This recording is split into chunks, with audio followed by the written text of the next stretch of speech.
ভাই Alice of the borderland সিরিজটা পুরোপুরিভাবে কমপ্লিট যদি না করে থাকো তাহলে তোমাদের জন্য সুখবর আছে কি অ্যালিস অফ দি বর্ডারল্যান্ডের সিজন 3 চলে এসেছে।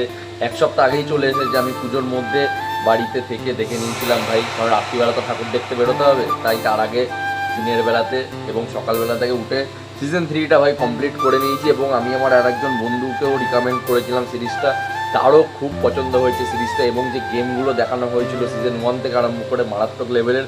তার কথা হচ্ছে সিজন 3তে যে গেমগুলোকে দেখানো হয়েছে সেই গেমগুলো ইউনিক আছে, কিন্তু আগের যে গেমগুলো চলতো সেই গেমগুলোর মতো অতটা ডেঞ্জার টাইপের ফিল হচ্ছিল না।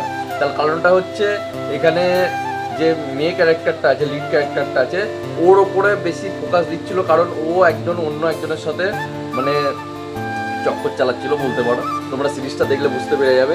তার বিয়ে হয়ে যাওয়া সত্ত্বেও সে অন্য একজনের সাথে চক্কর চালাচ্ছে এবং সে নিজেও জানে না যে তার পেটে তার বরের বাচ্চা আছে। তা সব কিছু নিয়ে সিরিজটা এই দিকেই বেশি ফোকাসটা ছিল, গেমের দিকে ফোকাস ছিল মোটামুটি, কিন্তু আগের সিজনে যেসব খতরনাক লেভেলের গেম এবং স্টোরি দেখানো হয়েছে তার থেকে তুলনায় একটুখানি কমই আমার লাগলো।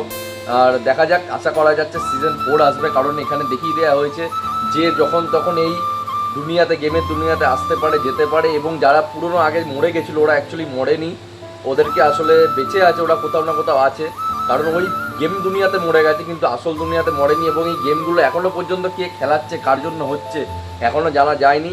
এবং সিজন 4 অবশ্যই আসবে। সিজন 3-র এন্ডিং হ্যাপি এন্ডিং দিয়ে দিয়েছে মোটামুটি, কিন্তু সিজন 4 আসবে তারও হিন্ট দিয়ে রেখে দিয়েছে আগের থেকে।